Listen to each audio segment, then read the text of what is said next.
The slam of the oak door was a gunshot in the heart of the storm.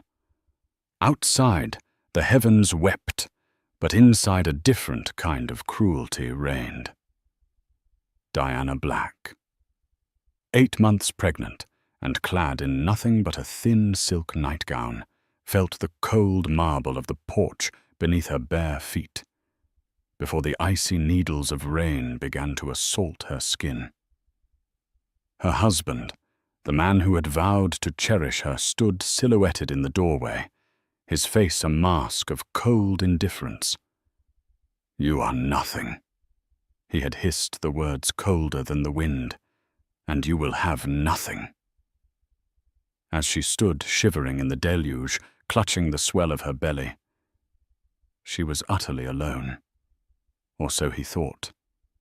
What Gregory Dalton didn't know was that Diana wasn't just a penniless orphan. She had a secret, a brother she hadn't seen in 15 years.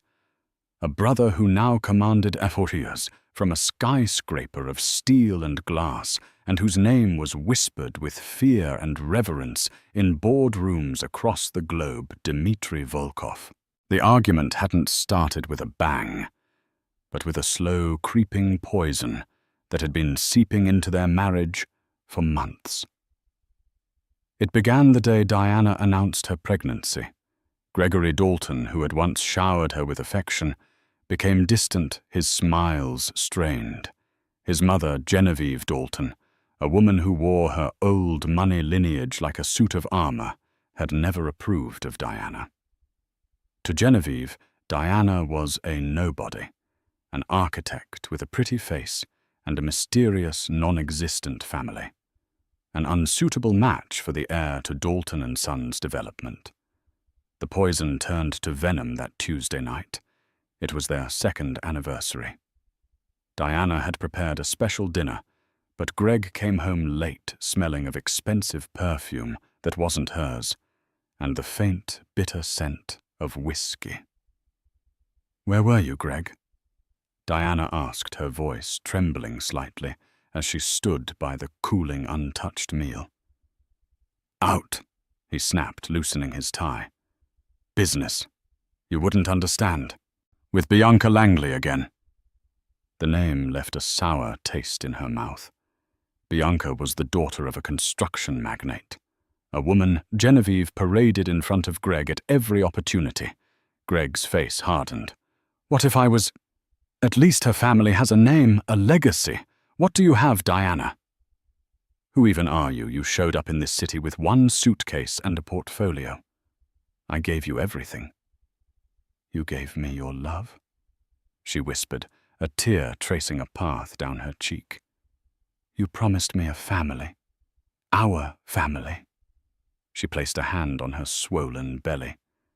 That was the moment the poison erupted. A phone call came. It was Genevieve. Greg put it on speaker, a cruel, deliberate act. "Is it done, Gregory?" Genevieve's voice was like ice chips in a glass. "Have you gotten rid of that complication?" Diana stared at her husband, her heart fracturing. "Complication?" Greg wouldn't meet her eyes. He just listened as his mother continued. "Bianca's father is ready to sign the merger papers, but only if the engagement is announced this week. A clean slate, Gregory. No messy attachments to a penniless orphan carrying a child that will only tarnish our name." "My baby, your grandchild, is a messy attachment." Diana's voice was barely audible. Greg finally looked at her, but the man she loved was gone. In his place was a stranger, his eyes reflecting his mother's cold ambition. "My mother is right. This was a mistake. I was blinded by a pretty face. The Daltons can't be saddled with this." He walked to the grand oak door and pulled it open, revealing the raging storm outside. Wind and rain lashed into the pristine foyer. "Get out." Diana stood frozen, the shock so profound it felt like a physical blow. "What, Greg? No. It's pouring. I have nowhere to go. I'm pregnant with your child. That's not my problem anymore, he said, his voice flat. He grabbed her arm, his grip surprisingly strong, and pulled her towards the door. She stumbled, trying to resist, but she was no match for his sudden, brutal strength. "Please, Greg, don't do this," she cried, her bare feet sliding on the wet marble. He shoved her over the threshold. She landed hard on her knees on the stone porch, the impact jarring her entire body. She looked up at him, her face streaked with rain and tears pleading with her eyes. For a moment, she saw a flicker of something in his expression, doubt, maybe even regret. But then his jaw tightened, and his eyes went cold again. "The lawyer will contact you about the divorce," he said, as if discussing a business transaction. "Don't try to contact me or my family again." Then came the final soul-crushing slam of the door. The sound echoed the thunder, sealing her fate. Diana Black, 8 months pregnant, was left in the raging storm, with nothing but the clothes on her back and a heart that had been systematically, brutally shattered. The wind howled around her, whipping her thin nightgown against her shivering body. Each drop of rain felt like a judgment. She was alone, discarded and terrified for the life of her unborn child. The world became a blur of swirling rain and flashing headlights. Diana huddled against the stone pillar of the Dalton mansion's gate, the wrought iron pressing cold against her back. The initial shock had given way to a bone-deep chill that had nothing to do with the weather. It was the chill of absolute despair. Her phone. He hadn't taken her phone. Her fingers, numb and clumsy, fumbled with the small device in the pocket of the robe she'd managed to grab. The screen was slick with water. Who could she call? Her only friend in the city. Sofia Mendez was on a legal aid trip in South America, unreachable. She had no one else. The Daltons had made sure of that. They had slowly, methodically isolated her, convincing her that her friends were jealous, that her past was something to be ashamed of. She had believed them. She had traded everything for a love that turned out to be a lie. Her vision blurred. The cold was seeping into her bones, and a sharp cramp seized her lower abdomen. Panic, cold and sharp, cut through the fog of her misery. The baby. She scrolled through her contacts, a pathetic list of Greg's friends and business associates. Then she saw it. A name she hadn't called in over a decade. A name connected to a life she had long since buried. The contact was simply saved as Dima. It was a risk, a huge risk. He had told her to only call in a life-or-death emergency. This, she thought, as another cramp tightened its fist around her womb. Was it? With a trembling thumb, she pressed the call button. It rang once, twice. She was about to hang up, convinced it was a dead number, a ghost from the past. Then a voice. It was deeper than she remembered, clipped and precise with an undercurrent of authority that could command armies. "Diana." The sound of her name, spoken with a familiarity she hadn't heard in years, broke her. A sob tore from her throat. "Dima." She choked out, her voice raw. I need help." "Where are you?" There was no surprise in his voice, no preamble, just a sharp, focused question. "I don't know. Outside Greg's house. He threw me out." The words tumbled out between sobs. "It's raining. The baby." The silence on the other end was terrifying, but it was not silence of inanition. It was the silence of a predator locking onto its target. "Stay exactly where you are. Do not move. Do not talk to anyone. A car will be there in 10 minutes. It will be a black Mercedes sedan. The driver's name is Mr. Chen. He will take care of you. I am on my way." The line went dead. Diana didn't know if she could last 10 minutes. The world was tilting the streetlights, smearing into long, watery streaks. She curled into a tighter ball, her hands protectively wrapped around her belly, whispering to her unborn child. "It's okay. We're going to be okay. Mummy's sorry." It felt like an eternity, but it was exactly 9 minutes later when a sleek black Mercedes sedan pulled silently to the curb. It was a vehicle that exuded power and wealth, completely out of place on the rain-swept suburban street.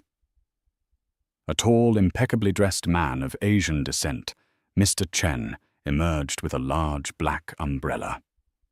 He moved with an unnerving efficiency, his face betraying no emotion as he took in her pathetic state. He knelt beside her, his movements smooth and respectful. "Ms. Black, I am Mr. Chen. Mr. Volkov sent me. Please let's get you out of the cold." He gently helped her to her feet, his touch firm but respectful. He wrapped a thick cashmere blanket, which he had produced from the car, around her shivering shoulders. As he guided her into the warm, leather-scented interior of the car, she glanced back at the mansion. A light was on in the upstairs window, the master bedroom. She could almost feel Greg's smug satisfaction, believing he had discarded her like trash. Inside the car, the warmth was a shock to her system. Mr. Chen handed her a bottle of water and spoke softly into a device she couldn't see. "The package is secure. Alert Dr. Evans. We are en route to the penthouse. ETA, 17 minutes. Penthouse, Mr. Volkov." Diana's mind, numb with cold and fear, struggled to connect the dots. The boy she remembered, the protective older brother who had been ripped from her life by a tragedy they never spoke of, had become this a man who could summon a luxury car and a silent, efficient protector out of a stormy night with a single phone call. As the car sped silently through the city, leaving the manicured lawns and false promises of her old life behind, Diana drifted into an exhausted haze. She was safe for now. But as the car ascended the private elevator to a penthouse that overlooked the entire city, she knew her life had just taken a turn so sharp she couldn't possibly see what lay around the corner. All she knew was that the storm she had been thrown into was nothing compared to the one her brother was about to unleash. The elevator opened directly into a living space that was less an apartment and more a testament to minimalist power. Floor-to-ceiling windows on 3 sides revealed a panoramic, godlike view of the storm-lashed city below. The furniture was sparse, but exquisite. The art on the walls was museum quality, and the air was filled with a quiet, humming energy. Standing before the central window, a silhouette against the lightning, was a man. He turned as she entered, and Diana's breath caught in her throat. This was not the lanky, dark-haired teenager she remembered. This was Dmitri Volkov. He was tall and broad-shouldered, dressed in a simple grey t-shirt and dark trousers that did nothing to hide a physique honed by discipline. His face was all sharp angles and intelligent, watchful eyes, the same eyes she remembered, but now they held a chilling stillness, a look of calculated intensity that sent a shiver down her spine. "Dima," she whispered. He crossed the vast room in a few long strides. He didn't hug her immediately. Instead, he gently took her chin in his hand, his thumb brushing away a stray tear as his gaze swept over her, the drenched nightgown, the bare feet, the exhaustion etched onto her face, and finally the protective hand on her stomach. His jaw tightened and a muscle feathered along his cheek. It was the only sign of the cold fury brewing beneath the surface. "He did this to you," he said. It wasn't a question. It was a statement of fact. an indictment. All the strength Diana had clung to crumbled. She fell into him, her body shaking with sobs she could no longer contain. His arms came around her, strong and sure, enveloping her in a safety she hadn't felt since she was a child. He held her, letting her cry, murmuring quiet words in the Russian of her childhood, a language of secrets and shared sorrows. A woman in a crisp uniform, a doctor, appeared as if from nowhere. "Mr. Volkov, if I may." Dmitri guided Diana to a plush sofa. Dr. Evans was kind and efficient, checking Diana's vitals and the baby's heartbeat with a portable ultrasound machine. The rhythmic thump-thump filled the silent room, a sound of profound hope in the midst of despair. "The baby is strong," Dr. Evans announced with a reassuring smile. "But you're severely dehydrated and your blood pressure is high due to stress. You need rest, warmth, and nourishment. Immediately, Mr. Minister." Chen and the doctor helped Diana to a guest suite that was larger than her entire first apartment. A warm bath was already drawn. Fresh, soft clothes were laid out on the bed. A light meal was waiting. Every detail had been anticipated. After she was settled in a comfortable bed, Dmitri appeared at the door, a mug of herbal tea in his hands. He sat in a chair beside her, the silence stretching between them, thick with 15 years of unspoken history. "They told me you were adopted by a loving family," Diana said softly, breaking the quiet. "A history professor and his wife in a small town." Dmitri's smile was thin and humorless. They were good people, but they died in a car accident when I was 17. I was put back into the system." Diana gasped. "Dima, I never knew." "It's not something I advertised," he said, his gaze distant. "I aged out, worked 3 jobs, put myself through business school at night. I learned early on that the world only respects one thing, power, so I decided I would acquire so much of it that no one could ever hurt me or anyone I cared about again." He looked at her, his eyes blazing with a fierce intensity. "I should have reached out sooner. I kept tabs on you always. I saw you graduate, saw your first commission, saw you get married. You looked happy. I didn't want to complicate your life with my past." "Complicated, Dima. I thought I was alone all these years." "You were never alone," he said, his voice dropping to a low, dangerous growl. "And now, that man, Gregory Dalton, and his mother, they will learn what it means to touch what is mine." He stood up and walked to the window, looking down at the city lights. "I want you to tell me everything, Diana. Every slight, every cruel word. Every time his mother looked at you like you were dirt on her shoe. I want the name of his company, his business partners, his bank. I want to know what he values, what he fears, what he dreams of. Because I'm going to take it all away from him." Diana hesitated. Part of her, the part that had loved Greg, shrank from the sheer ruthlessness in her brother's voice. "Dima, I just want to be safe. I don't want—" He turned to face her, his expression unyielding. "They left you pregnant with their heir to potentially die in a storm, Diana. This isn't about revenge anymore. It's about justice. It's about creating a world where they can never, ever harm you or your child again. They built their house on a foundation of pride and money. I will bulldoze it to the ground. They will be ruined.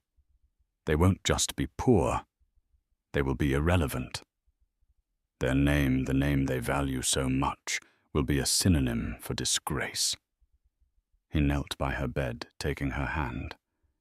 His was warm and strong. You don't have to do anything.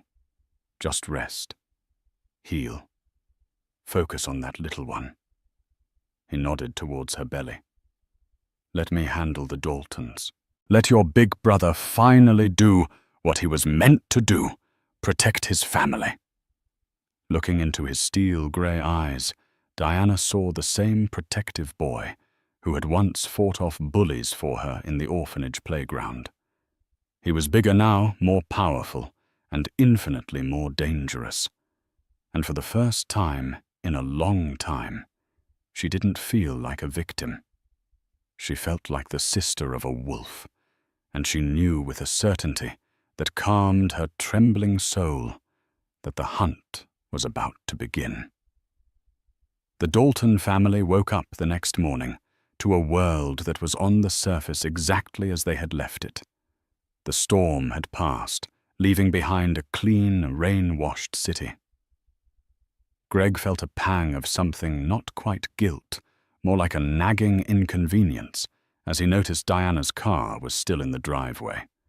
He made a mental note to have it towed. Genevieve called her voice triumphant to inform him that the preliminary merger agreement with Langley Construction was ready to be signed. Everything was proceeding according to their master plan. They were celebrating their victory completely oblivious to the fact that they were already under siege. Miles away in the top-floor command center of Volkov Industries, a place that looked more like a NORAD control room than a corporate office, Dmitry Volkov was presiding over a very different kind of meeting. Dalton and Sons Development. Dmitry said, his voice calm, as he addressed his core team of analysts and corporate strategists. A holographic image of the company's portfolio floated in the center of the room. Assets of approximately 90 million, primarily in mid-range residential and commercial construction. Their reputation is solid but dated. Their debt-to-asset ratio is their weakness, 40%, leveraged to the hilt for their flagship project, the Westgate Tower. Mr. Chen pointed to a section of the hologram. The Westgate Tower is their big play to enter the luxury market. They've sunk nearly all their liquid capital into it. The project is already slightly behind schedule and over budget. Furthermore, their primary concrete supplier is a company called Solid Form Materials. Dmitry raised an eyebrow. And what do we know about Solid Form? A young, sharp-eyed analyst named Keisha spoke up. Run by a man named Frank Miller. He has a gambling problem. Our financial forensics team has flagged several unusual payments from his accounts to offshore entities. More importantly, we've cross-referenced their supply chain. For the last 6 months, they've been sourcing a significant percentage of their aggregate from an unaccredited quarry in Mexico, known for substandard limestone content. A slow, predatory smile touched Dmitry's lips. Substandard aggregate means weaker concrete. Weaker concrete means structural integrity issues down the line. It's a ticking time bomb. Indeed, sir, Mr. Chen confirmed. But it would take years for any major issues to surface. Proving it now would be difficult without an invasive inspection. We won't need to prove it, Dmitry said. We just need to plant the seed of doubt. The Daltons are relying on selling the Westgate residential units off plan to finance the final stages of construction. We need to dry up that demand. He turned to his head of strategic communications. I want a slow, subtle media campaign. Start with anonymous blog posts on architectural forums. Raise questions about the sourcing of materials in new luxury builds. Nothing specific, just gentooral concerns. Then have one of our subsidiary real estate analysis firms release a report on the hidden dangers of fast-tracked construction projects. Let's create an atmosphere of anxiety around the very market the Daltons are trying to enter. He then turned to his acquisitions chief. Dalton & Sons has a major loan renewal coming up in 3 months with Sterling National Bank. I want you to buy a controlling interest in the small regional bank that holds their secondary line of credit, Keystone Mutual. Do it quietly through a series of shell corporations. When their primary loan comes up for review, Sterling National will see that their secondary lender has been acquired by an unknown entity. They'll get nervous. They'll tighten the terms. The siege was silent, invisible, and devastatingly effective. Within 2 weeks, the buzz around the Westgate Tower shifted. Wealthy buyers, once eager to purchase units, started getting cold feet. Vague rumors about construction concerns in the luxury sector began to circulate at country clubs and charity galas. Sales stalled. Greg Dalton, feeling the pressure, tried to fast-track the next phase of construction, which only put more strain on his finances. He went to Keystone Mutual for a small bridge loan to cover the shortfall, only to be told that due to a recent change in ownership, all commercial lending was under review. He was stunned. Then came the first direct blow. Dalton & Sons was the front-runner for a lucrative city contract to develop a new municipal complex. It was a project that would have secured their finances for the next 5 years. At the 11th hour, a previously unknown company, Apex Urban Solutions, submitted a bid that was 20% lower with better financing and a guaranteed faster completion date. Apex, of course, was a newly created subsidiary of Volkov Industries. The contract was snatched from right under the Daltons' noses. Greg was furious and bewildered. It felt like the universe was conspiring against him. He and Genevieve sat in their drawing room, the celebratory champagne from 2 weeks ago now tasting bitter. "It has to be her." Genevieve spat her face a mask of fury. "That little tramp must be doing something to sabotage us." "How?" Greg shot back, pacing the expensive rug. "She has nothing. No money, no connections. She's probably living in some shelter.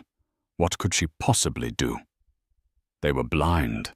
They were looking for a street-level brawl when they were being systematically dismantled by an airstrike from 80 stories up.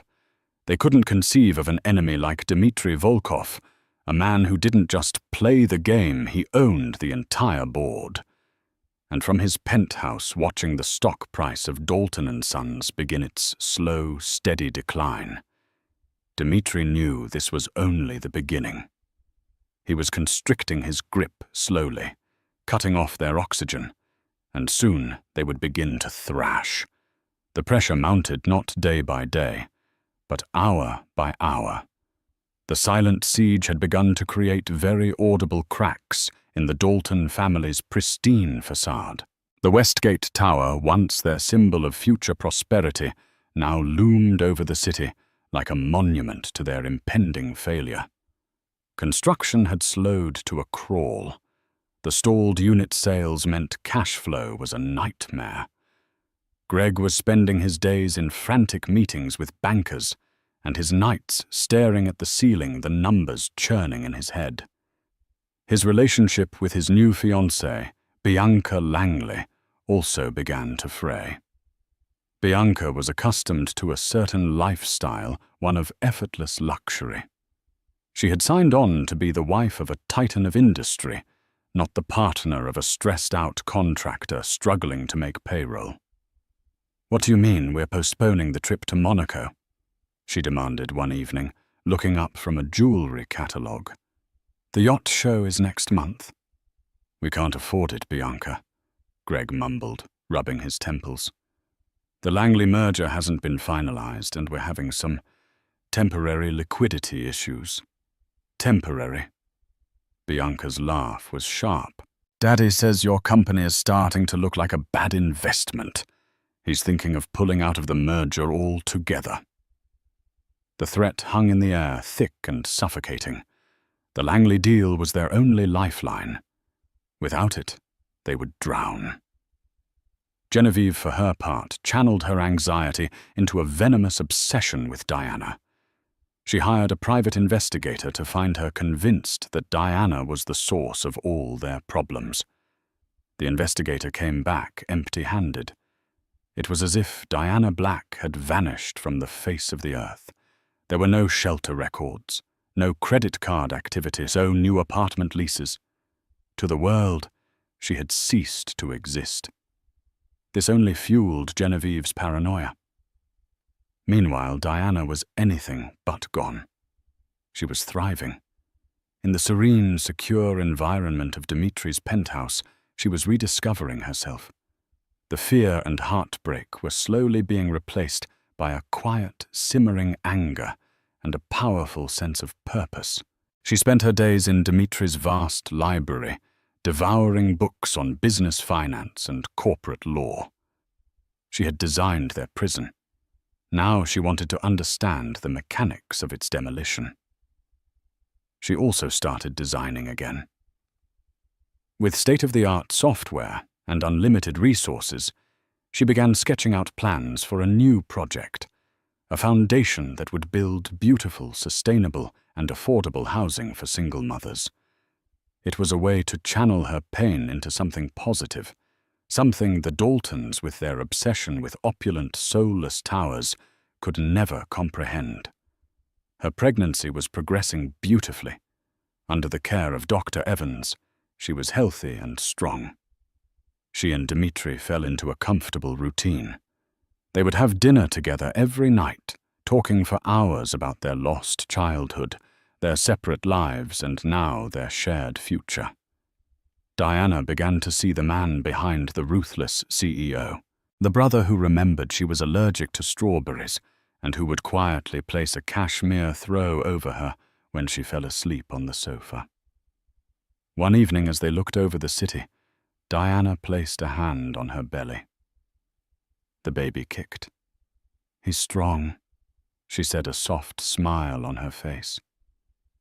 Dimitri watched her, his usually guarded expression softening.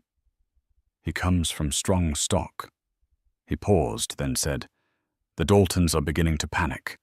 Greg has been trying to liquidate some personal assets, but our financial division has been discouraging potential buyers. He's trapped." "Does he ever ask about me?" Diana asked, the question escaping before she could stop it. Dimitri's gaze sharpened. "He called your old number, left a message, not of apology, of anger, accusing you of sabotaging him, demanding you show yourself." Diana felt a cold knot in her stomach. "What did you do?" "I have the recording, if you wish to hear it," he said simply. "But I have also ensured that he can no longer contact you. That number now redirects to a deadline." He had built a fortress around her, and the Daltons were outside, screaming into the void. The final crack in their facade appeared at the annual Builders Guild charity ball, the pinnacle of the city's real estate social calendar. The Daltons had always held a place of honor at the event. This year, they were seated at a table in the back near the kitchen. Old friends and associates offered curt nods instead of warm handshakes. The whispers followed them everywhere.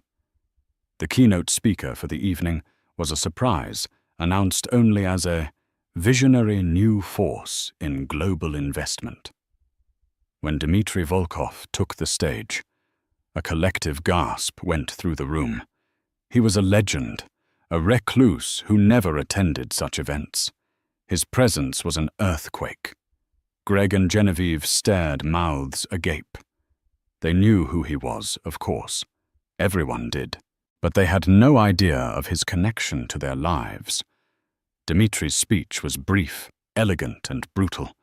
He spoke of a new era of corporate responsibility, of a market that would no longer tolerate companies that prioritized greed over integrity, and that built their futures on rotten foundations. He never mentioned the Daltons by name. He didn't have to. Every eye in the room shifted to their table. He was putting a target on their backs, marking them as the old guard, the dinosaurs facing extinction. As he finished his speech to thunderous applause, His cool grey eyes swept the room and locked onto Greg's. For a fleeting second, Greg felt a chill of pure terror, a primal fear he couldn't explain. It was the feeling of a mouse being stared at by a hawk.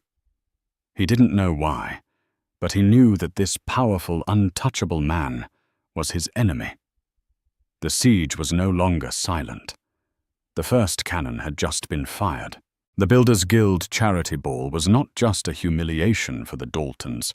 It was a public execution. Dmitri Volkov's speech, elegant and devastatingly precise, had painted a target on their backs. In the cutthroat world of high-stakes real estate, it was a signal to the sharks that there was blood in the water. The aftermath was immediate and brutal. The next morning, the feature article, "Cracks in the Concrete Kingdom," hit the city's leading financial journal. It was a masterpiece of innuendo and carefully sourced, expert concerns, and it acted like a detonator. Before the stock market had been open for an hour, Dalton & Sons stock was in free fall.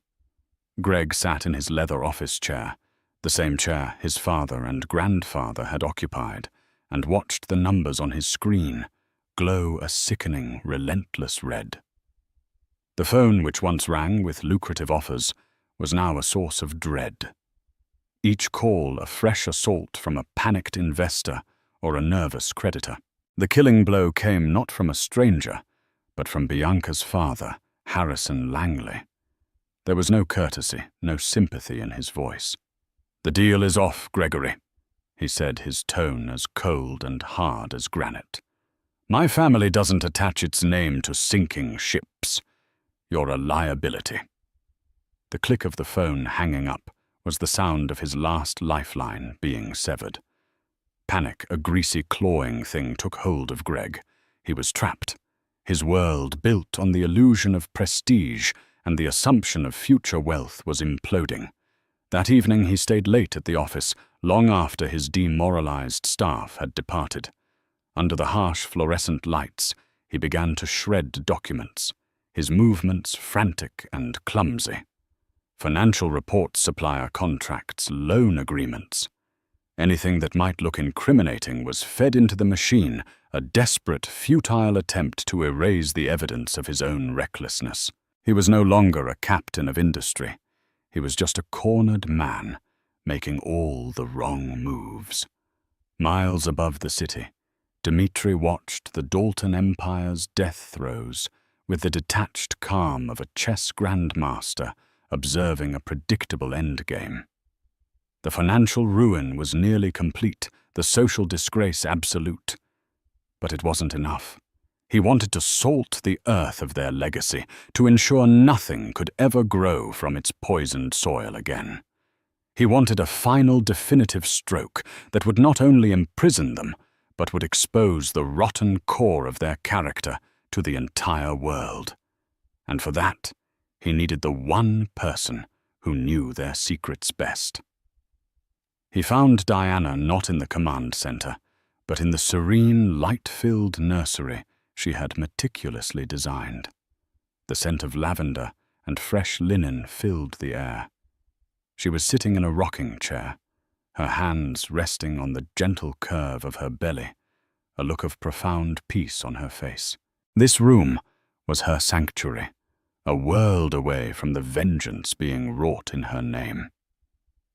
Dmitri entered quietly, his presence a stark contrast to the room's softness.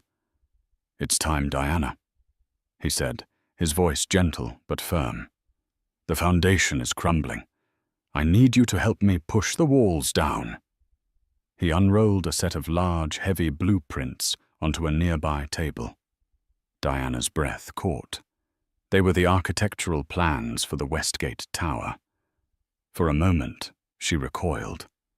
Those pages represented the pinnacle of her life with Greg, a time of shared dreams and whispered late-night conversations.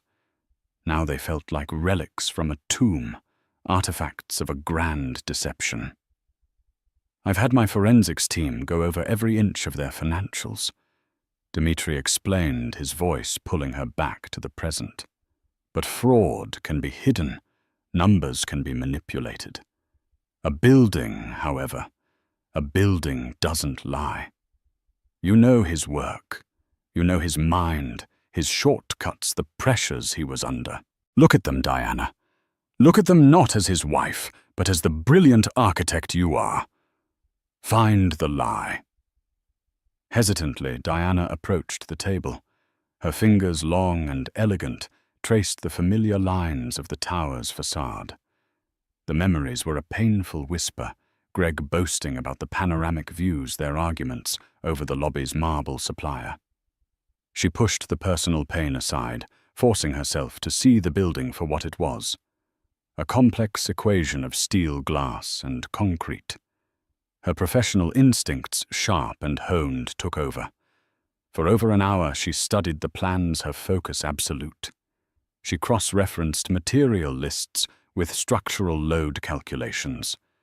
Her mind a rapid-fire calculator of stress and tolerance.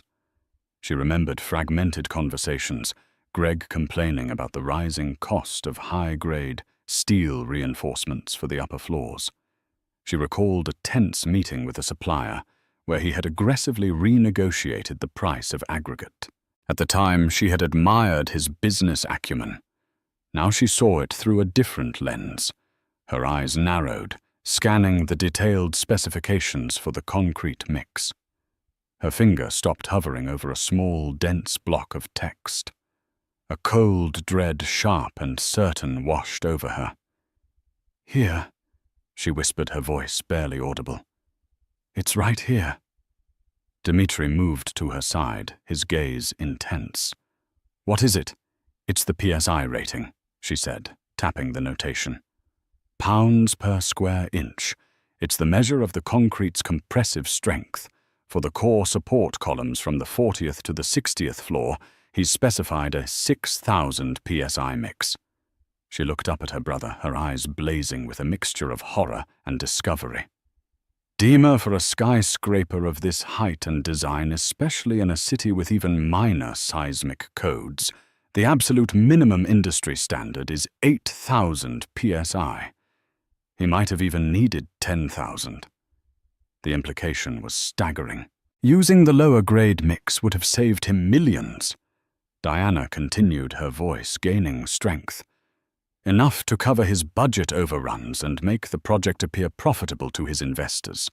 But it's a catastrophic risk. The building's core is fundamentally compromised. Over time, with stress and environmental factors, it could fail. She finally understood. He wasn't just a cheat and a liar. His greed had made him willing to endanger thousands of lives. He wouldn't. She breathed, the last vestige of her old affection dying on her lips. He couldn't be that reckless. He was that desperate, Dmitri corrected her, his voice a low, dangerous growl. The final piece of the puzzle had clicked into place. This was the checkmate. He turned to Mr. Chen, who had been waiting a silent shadow by the door. "We have what we need. Prepare the package for our source at the City Journal and place an anonymous call to the head of the city's building commission. Suggest they run an immediate unscheduled core sample test on the Westgate Tower. The tip is from a conscientious construction worker who fears for his safety." The call was made. The gears of bureaucracy, greased by the high-profile nature of the project and the existing negative press, turned with surprising speed. The next morning, a team of city inspectors, armed with a court order, sealed the Westgate site and began drilling deep into the building's concrete heart. 2 days later, the bombshell exploded. Diana and Dmitri watched it unfold on the immense news screen in the penthouse. A special report interrupted the afternoon programming. The anchor's face was grim. "Breaking news," he announced. "The city has ordered an immediate and permanent halt to all construction at the Westgate Tower, citing critical structural deficiencies that pose a significant and immediate threat to public safety." The report was devastating. An engineering expert explained in layman's terms, the criminal recklessness of using substandard concrete in a building of that scale. The district attorney announced a full-scale criminal investigation. The story was no longer about financial ruin. It was about a massive, life-threatening public fraud. Then the live feed switched to the Dalton & Sons headquarters. They watched in high definition as a stunned Gregory Dalton was led out of his office in handcuffs, his face a mask of slack-jawed disbelief. He looked utterly pathetic, a little boy lost in the ruins of his own making. Minutes later, the cameras found Genevieve at her mansion, her attempt to flee thwarted. Her aristocratic composure finally shattered.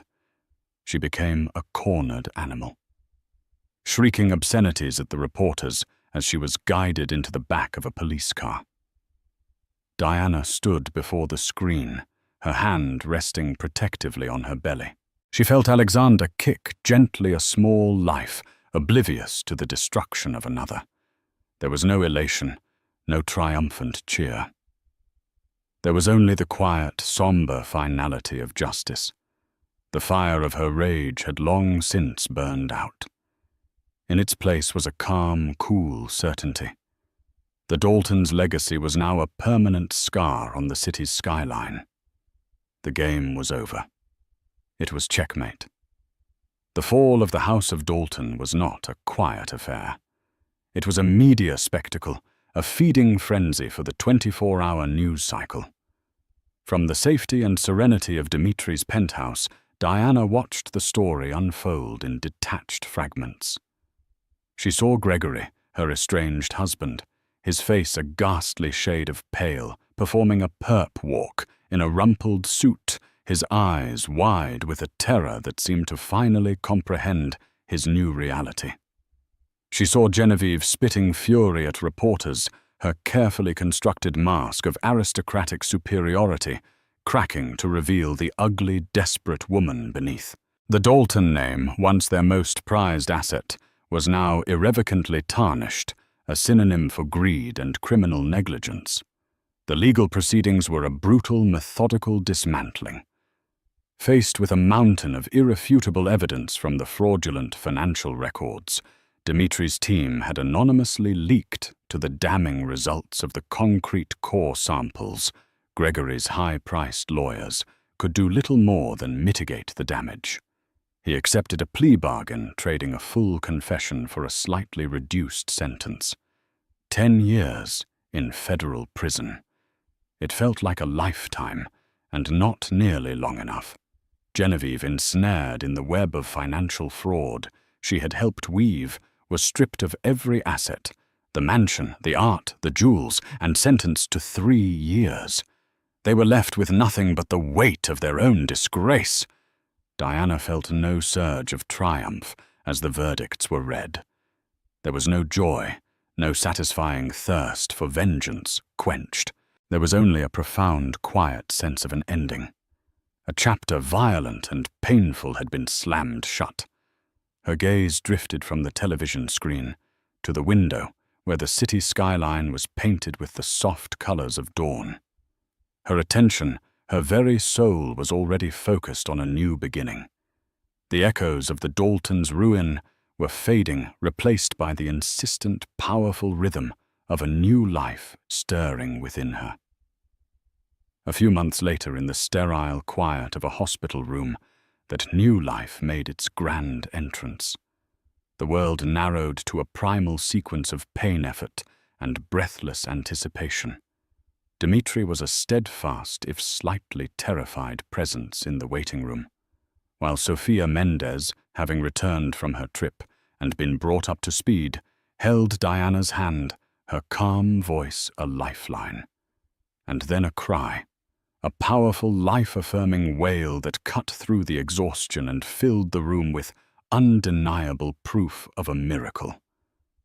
They placed him in her arms, a tiny, perfect being, with a tuft of dark hair and his mother's deep, searching eyes. Diana looked at him, and the last vestiges of the woman who had shivered in the rain vanished forever. In her place was a mother, fierce and protective. This small, warm weight against her chest was her world now. He was the future. He was innocence. He was a promise. "What's his name?" the nurse asked softly. Diana looked at her son, her voice clear and strong. "Alexander. Alexander Black." The name was a declaration. There would be no link to the Dalton legacy, no shadow of their name to fall upon his future. He was a Black, the start of a new lineage, one that would be defined not by wealth or status, but by resilience and love. When she brought Alexander home to the penthouse, Dmitri was waiting.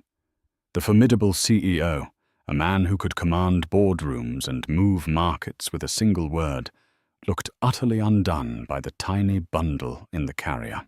He approached with a reverence Diana had never seen in him, his hands hovering uncertainly. "Can I?"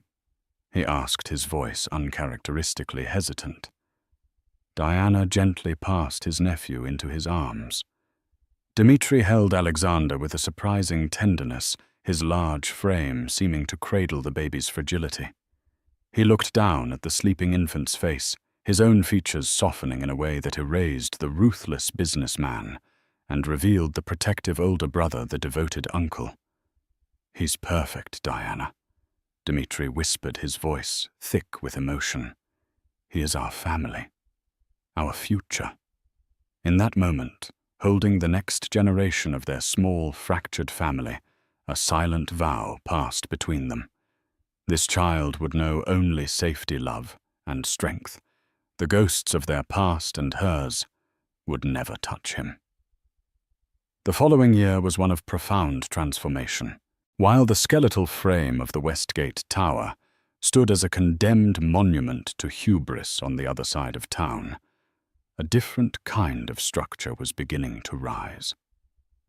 Diana, pouring her energy and talent into the Black Housing Initiative, was no longer just an architect. She was a creator of hope. She spent her days not in a penthouse, but in a bustling office and on muddy construction sites. She was decisive, passionate, and deeply involved in every detail. Her design philosophy was the antithesis of everything the Daltons stood for. Where they had prized cold opulence, she designed for warm community. Where they built walls to keep people out, she designed open courtyards to bring people together. Her project was for single mothers, for families starting over a sanctuary, built with integrity from the ground up. One afternoon, a letter arrived at her office. The return address was a federal correctional facility. The handwriting on the envelope was Greg's. For a moment, her heart seized with an old familiar pang of anxiety. She almost threw it away, but a deeper, calmer part of her knew she needed to face this final ghost. She slit it open with a letter opener, her hands steady. The letter was a rambling, pathetic litany of excuses. He blamed his mother's ambition, the pressure of his legacy. And most despicably, he blamed Diana's mysterious past for his own paranoia and weakness. It was pages of self-pity devoid of any genuine remorse. The final paragraph was a desperate plea for her to write to his parole board, to send money to somehow salvage the life he had so thoroughly destroyed. He still saw her as a tool to be used. He had learned nothing. Diana read the last line and felt nothing. The anger was gone. The hurt was a distant scar. All that remained was a profound sense of pity for this small, broken man who would forever be a prisoner of his own character flaws. She stood up, walked to the heavy-duty office shredder, and fed the letter into it. The machine whirred to life, chewing the desperate, manipulative words into meaningless strips of confetti. It was a quiet, deliberate ceremony. The last thread connecting her to Gregory Dalton had been severed. A year to the day after Alexander was born, Diana stood on the construction site of her first completed building. The scent of fresh paint and new wood hung in the air. Alexander, now a curious toddler, with an unsteady walk held tightly to her hand, his eyes wide with wonder at the bustling scene. Dmitri stood beside them, no longer the dark angel of vengeance, but simply a proud uncle in a sharp suit. He watched as Alexander took a few wobbly steps toward a patch of newly laid sod before tumbling harmlessly onto the soft grass, letting out a delighted giggle. "You built this, Diana," Dmitri said, his voice filled with a deep, quiet admiration as he looked from the beautiful, welcoming building to his sister. "They tried to throw you away to make you nothing, and you took their ugliness and built something beautiful from it." Diana smiled a genuine, radiant smile that reached her eyes. She picked up her son, settling his warm weight on her hip. "They built their empire on a foundation of lies and weak concrete," she said, her voice steady and sure. "I wanted to build mine on something stronger." She looked at the building, a place that would soon be filled with the laughter of children and the hopes of mothers rebuilding their lives.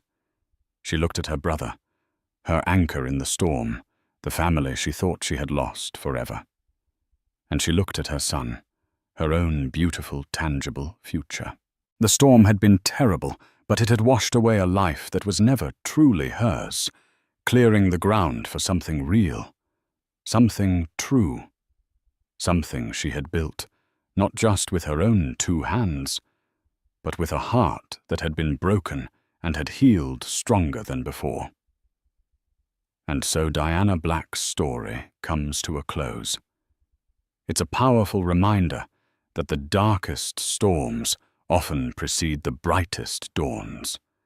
Thrown away and left with nothing, she didn't just survive. She rose from the ashes of a broken life to build a new legacy.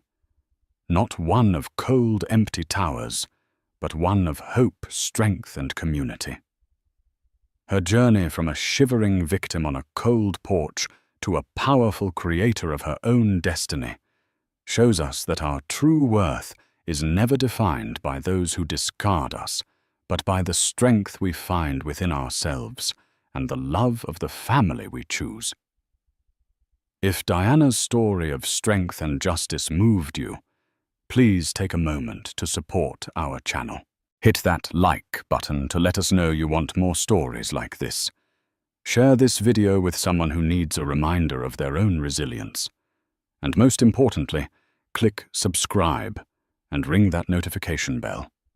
That way you won't miss a single one of our next stories about justice served and incredible comebacks. Thank you for listening.